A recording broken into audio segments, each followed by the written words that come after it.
So, I recently just saw a very interesting movie. Uh, hey guys, welcome to another review. Today I'm going to be doing a review of probably one of the most hotly anticipated movies of the entire year. And it is for a movie that was supposed to come out 4 years ago until it was changed for various reasons that I'll get into in a bit. And as you can obviously tell by my background, um, suggestions and also from my apparel, the film I'm going to be reviewing today is Zack Snyder's Justice League. Now, for like the two people who are unaware of the current Snyder Cut situation, I'll do my best to explain it. You see, Zack Snyder was initially hired by DC to help spearhead their entire cinematic universe based upon their characters. In it, Zack Snyder devised a 5-film story arc that he wanted to tell across 5 movies: Man of Steel, Batman v Superman: Dawn of Justice, Justice League, and then 2 more sequels to Justice League. He managed to get all the way up to Batman vs Superman, and about a week or two after Batman vs Superman came out, from April of 2016 all the way to around maybe like December of 2016, he filmed Justice League. And so, of course, he was trying to create this grand, epic story. But the problem was that he was getting a little bit of studio intervention because they actually mandated that Justice League be 2 hours long.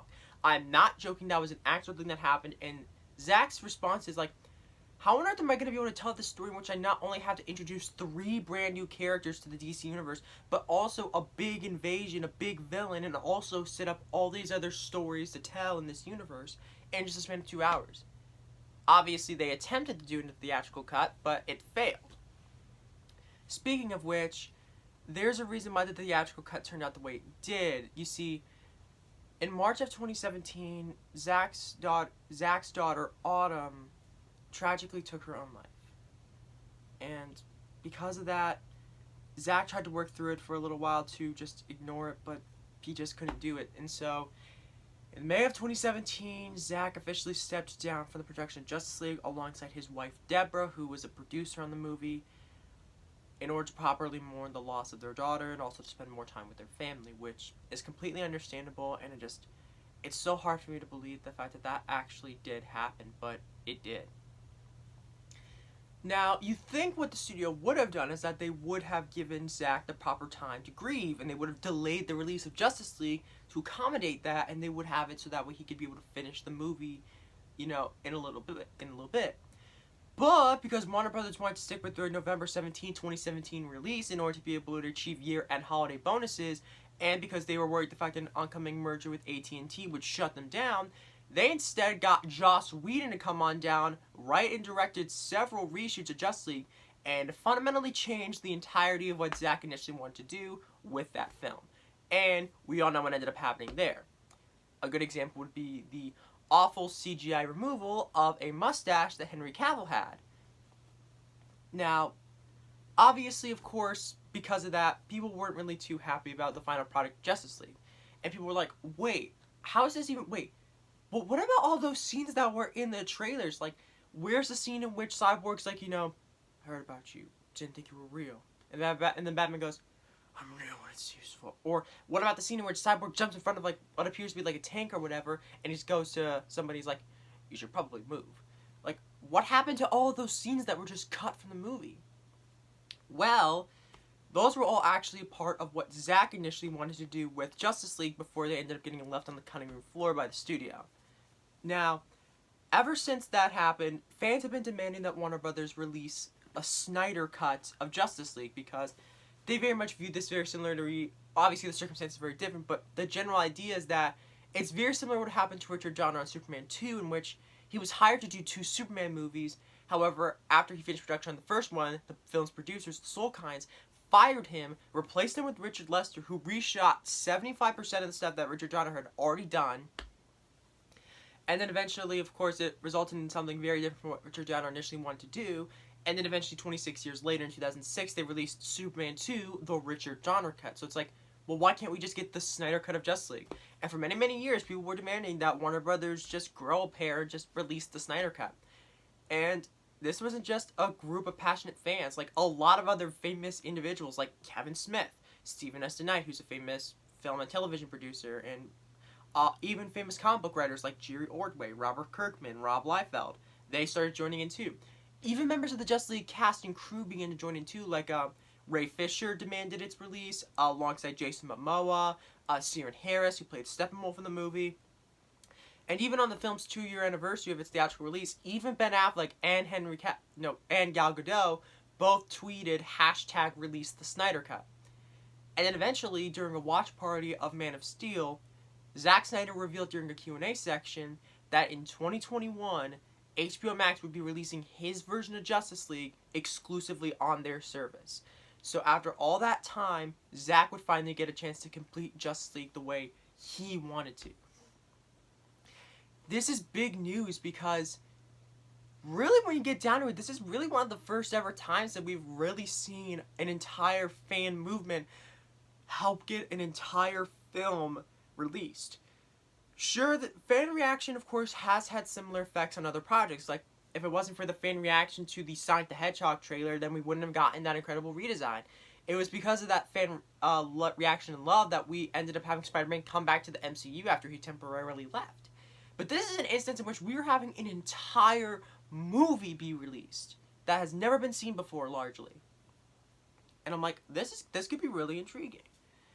And so, of course, now the day has officially come. Zack Snyder's Justice League is now on HBO Max in all 4 of its glorious hours. This is probably the longest movie I've ever seen in my life, just to clear that out there. And is it really up to all those expectations? Like, is it really all that great? Yeah, a little bit. Yeah, hate to be a little bit anticlimactic here, but, yeah, I legitimately enjoyed Zack Snyder's Justice League. I thought it was fantastic. Now, the basic premise of, this version of Justice League is very similar to the theatrical cut, in which, after Superman died following the events of Batman vs. Superman, Batman and Wonder Woman are helping to assemble the Justice League, because when Superman died, he let out a scream, and with that scream, he awoke the Mother Boxes, and with it, Darkseid and one of his many followers and his uncle Steppenwolf used this opportunity to potentially conquer Earth. So he sent Steppenwolf on ahead to gather the 3 Mother Boxes in order to conquer Earth in his name. And now Batman and Wonder Woman now have to assemble Aquaman, the Flash, and Cyborg to come together in order to stop Steppenwolf. And also along the way they might end up resurrecting Superman and whatnot, but whatever. Now, what is it about this movie, the fact that tells this story so much better than the theatrical cut? Well, I think it just comes down to one thing. Depth. In the theatrical cut of Justice League, the characters didn't really have much to them. We really didn't get much in terms of character arcs or depth. Here, because of the longer runtime, we're fully able to see all these characters and see how they progress throughout the movie. Batman is legitimately fantastic in here. Ben Affleck once again showcases why he's probably one of the best live-action Batman there is, because he's on a path to redemption after his actions in Batman vs. Superman and feeling guilty over what happened. He legit wants to be able to make amends, and he wants to be able to protect and save this world. And I'm like, yeah, that's a really good motive for Batman. And not only this, but all that awkward humor that he had in the original theatrical cut, it's gone. And it's way more serious, it's way more played straight, and Ben Affleck does an incredible job. And of course, I love the little banter and back and forth that he has with Alfred too. Like, they're absolutely fantastic. Not only this, but Cyborg. Cyborg is probably, Ray Fisher as Cyborg is probably, to me, the standout performance in this movie, because Zack had always said that Cyborg was always at the heart of Justice League's story. And he gets a lot to work with here, because Cyborg is not only struggling with coming to terms with what he's essentially become and what he can do, but he also has to deal with the grief of the fact that, he has to deal with his relationship with his father. And he has just so much baggage and so much character in this movie, as opposed to the theatrical cut, in which he pretty much had nothing, and they was only used for expositional pieces and other things like that. So I am glad the fact that they really gave Cyborg here the time to shine. like, Ray Fisher is absolutely fantastic, and I do hope the fact that we do see him as Cyborg again, because he is fantastic in this movie. Not only that, but Ezra Miller as the Flash is also fantastic too. And the thing is, he still played as the comic relief character, but the thing is, the comedy in this movie is more organic and natural, and it actually legitimately does work, as opposed to the theatrical cut in which it was just kind of forced, and very much felt like that Whedon was just taking pages from his Avengers movies and essentially just putting it into Justice League. Like, the comedy here in this version of Justice League legitimately does work. There are a legit lot of funny moments in here that actually do work. And not only that, but Ezra Miller as the Flash, he also gets a lot more to him too. Like, there's a scene in which you see him literally going out and stopping and saving Iris West from dying in a car crash. And then, of course, there's a specific moment that happens towards the climax of the movie that I'm like, okay, that is probably the coolest thing ever. And if something like that ends up happening in the upcoming Flash solo movie, then I'm going to be super excited for that. Like, I'm really intrigued to see what's going to be happening with the Flash solo movie. But anyways, as for characters that, oh, and speaking of which, Superman. He actually gets a lot more here than he did in the original theatrical cut. And, very much keeping in tune with the death and return of Superman, he comes back in a black suit. And that's probably the best version of the black suit that I've probably seen. Like, it legitimately looks really, really good. And not only that, but I really like the reasoning for why exactly he wears the black suit. Like, the red and the blue and the yellow and all that other stuff, like, why he wears that suit is to show his place on Earth, that Earth is his home. Whereas the black suit is actually very similar to what the people on Krypton wore. And it's very much keeping in tune with his heritage and where Clark really comes from. So, whereas one reason is more outward, the other suit is more inward, which is the black suit. And it legitimately looks great. And I love the moments that you see in which Superman just absolutely just dominates Steppenwolf. Like, he straight up uses his freeze breath to just take away his, to like, freeze and break his axe, and then he just straight up super kicks him, and then like he's punching him, he's like using his heat vision and whatnot. And the sequence in which he actually ends up fighting the entire Justice League is also legitimately really cool here too. Not only that, but Steppenwolf, the theatrical version of Steppenwolf was just, he was probably one of the lamest superhero movie villains I've probably seen, not gonna lie. Along with him, Malekith from The Dark World, Caecilius from Doctor Strange, and those alien people from Dark Phoenix. Those are probably some of the worst comic book movie villains I've ever seen. But in this version of Steppenwolf, one, he got a redesign, and the redesign is really, really good. Like, I really like the spiky armor look that he has, and I really like how each individual spike is moving on its own, very much like as if the suit was actually alive. And they also gave him more human eyes too, so like you can see like the more pain and sorrow that goes through his face too. Because the reason why he's doing this to conquer that is because he betrayed Darkseid in some way, shape, or form in the past, and he wants to make it up to him, and he just wants to go home. He just wants to be able to please his master, which is a little bit of a standard motivation that we have seen for a couple of other villains. But the actor Ciarán Harris does a fantastic job of really delivering that performance, and he does an amazing job. Also, while we don't get much of Darkseid here, because Steppenwolf is the main antagonist, but we do still see bits and pieces of Darkseid. Like, when we see him when he's going back then when he was going by Uaxis in the first Invasion of Earth sequence, that sequence was absolutely fantastic. And I love how Darkseid just absolutely just starts decimating, like, all the other, like, big, like, he ends up killing a Green Lantern, which I really like that little Easter egg there about how they had, like, the Green Lantern, after he chops off the hand and kills the Lantern, the ring ends up going off to find somebody else. I also really like how, you know, they had the old gods, the Atlanteans, humanity as a whole, and even the Green Lanterns all come together, and they fought back against Uaxis, which was Darkseid's original name before he usurped the throne and became the ruler of Apocalypse. And, for just the brief little bit of speaking lines that we get of Darkseid in here, he legitimately sounds intimidating, and he legit looks threatening. Like, Darkseid looks fantastic in this movie, and he looks really, really cool. Now, as for some characters that might not have really benefited from this. Wonder Woman, she really isn't given much of a character arc here, in my opinion. It very much seems like the fact that, she's also here to help, she was the one, telling Bruce the story of the first invasion of Earth and how humanity came up and rose against Darkseid, and she really doesn't, do much. But when she ends up participating in the action sequences, oh boy, man, things get brutal. Like, this is rated R for a reason. There's a lot more violence, there's a lot more blood. There's just a lot of stuff here that you normally wouldn't expect from a movie like this, but there is. In fact, there's 3 F-bombs in the movie, one of which is from a random henchman towards the beginning of the movie, the second one of which is from Cyborg, and the third of which we'll talk about at the end. Yeah, in Aquaman, we already know a lot of the stuff that, they're talking about the characterization. Like, Volko shows up in here, he wants him to take up his mother's trident. He meets with Mira and all that other stuff. We've already seen a lot of this stuff beforehand in the Aquaman movie, so I get why they wanted to include it, because they were technically going to use that to set up Aquaman, but we already technically saw Aquaman first before we saw this, so yeah, I can't really do much there. Not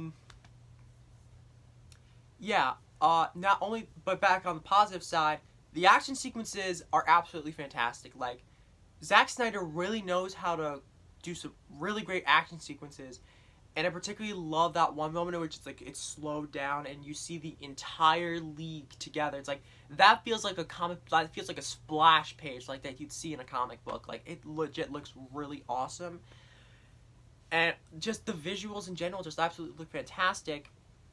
But I do want to get into a little bit more of my criticisms, because I feel like the fact that, as somebody reviewing films, it's kind of my job. They build up Lois Lane to be a really important character, and she does do she has an important piece at the end of stopping Superman, from when he essentially not kill Batman, after he's resurrected by the Mother Box. But other than that, she really doesn't do much other than just mourn Clark Kent. Like, for the majority of the movie, she's just mourning Clark's death, and she really isn't doing much.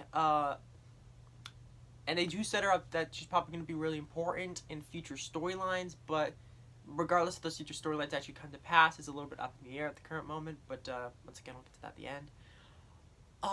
Some of the visual effects definitely didn't look too great, like, at all, but thing is, I am willing to excuse the visual effects in here because, well, they had this greenlit, like, Snyder being able to do this was greenlit back in February of 2020. And they had a release date of March 2021. So they only had around a year in order to not only finish this movie, but they had to finish all the visual effects shots, better fine-tune the editing. They also had to include the music and a couple of other things. Also, Tom Holkenberg's score in this movie is absolutely fantastic. I love how he created each individual. He created new themes for characters like Flash or Cyborg or Aquaman, and they're actually really, really cool themes. But I also really like how he already took pre-existing themes for other characters like Wonder Woman and Batman and Superman, and he played them at really great moments too, and they were absolutely fantastic to listen to. Like, I think this legit might be my favorite Tom Holkenberg soundtrack. Like, I think it's probably my favorite score that he's ever done, because there's just so much in here. Because there's 4 hours of music. And then, of course, there is the big elephant in the room, the runtime. The official runtime of Zack's Justice League is 4 hours and 2 minutes. Now, did I feel like that this movie really needed to be 4 hours? No, not really. Another thing that you should also know about Zack Snyder is that he likes to do a lot of slow motion, and there's a lot of slow-mo sequences in this movie. If you took out a lot of those slow motion sequences and a couple things that you could feel like were a bit unnecessary or derivative, you could cut those out. There's a good 3.5 hour long movie in here that probably would still stay true to Zack's version of the movie, but I'm fine with it, because I do really enjoy all the character moments and the depth that has been given to them that's been sorely lacking in the theatrical cut and other versions of this movie. So I really do enjoy that, and I really love the dynamic and the interactions that each of the characters have, not just the League members themselves, but also the League members that they have. like Aquaman with Mira, or Aquaman with Volko, or Barry with his father, which I really like the little scene at the end in which Barry's talking with his father. Like, that's really great. And then, of course, you know, the relationship between Cyborg and his dad is also really great, too. And it proves to be a really big part of the story of the movie. And it's really, really, really well done.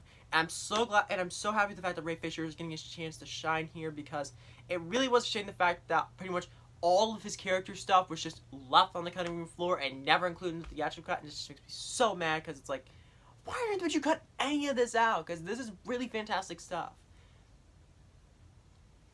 But yeah, I really do enjoy all the character dynamics that they all share. And so, for my final rating of Zack Snyder's Justice League, I'm going to give it a 9 out of 10. I think it is absolutely fantastic. In fact, it's probably like my second or third favorite film in the DC Extended Universe. I'm kind of tossing up like, do I think it's better than Wonder Woman? But the more I really think about it, it's like, you know, this is probably my second favorite DCEU movie, because of just how much is here. And just all that other stuff. I'm like, wow, this is really fantastic stuff.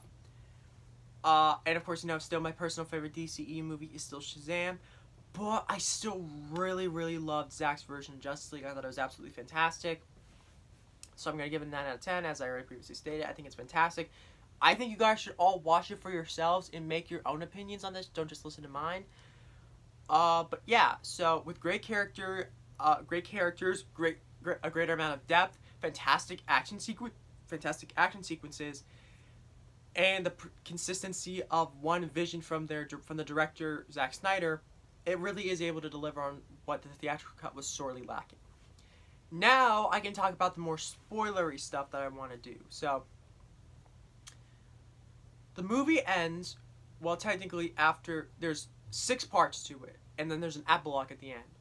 I did feel like that the epilogue did sort of drag on for a little bit, like it was approaching like Return of the King levels of like, okay, like maybe you don't need to go quite as long with this. But I was okay with it because it had a lot of character moments for each of the characters and such.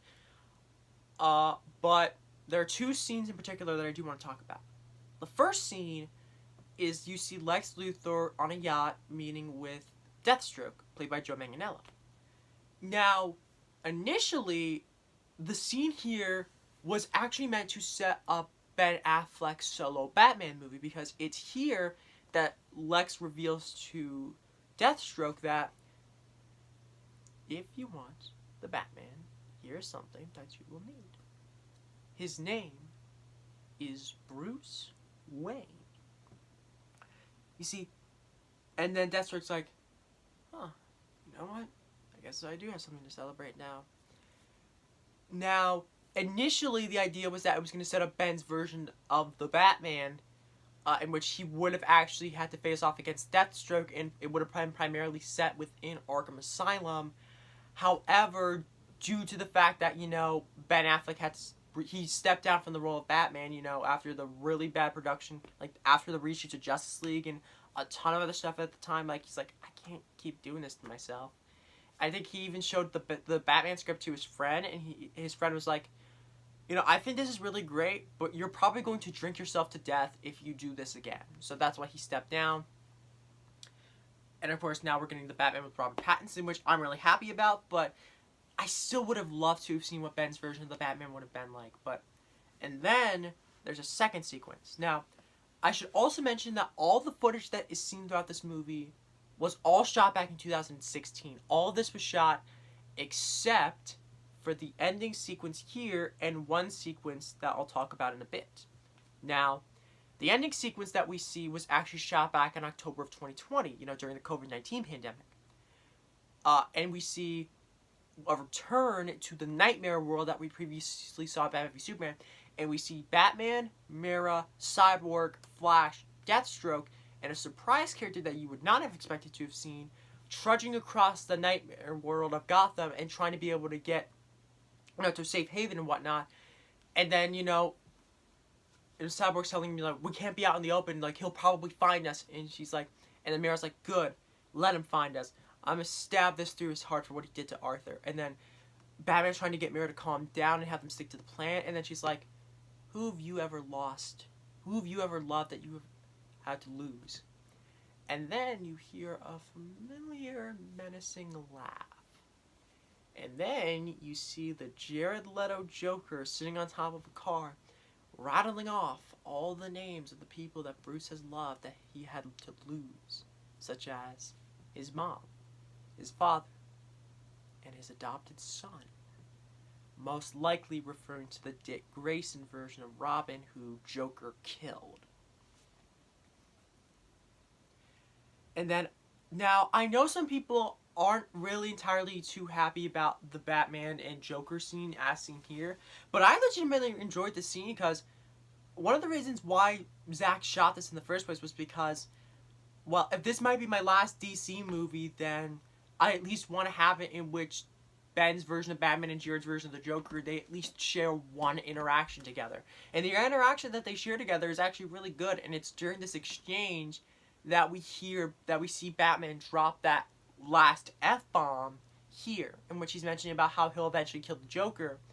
And then eventually, after they're done talking with each other, Cyborg's like, oh no, he's found us.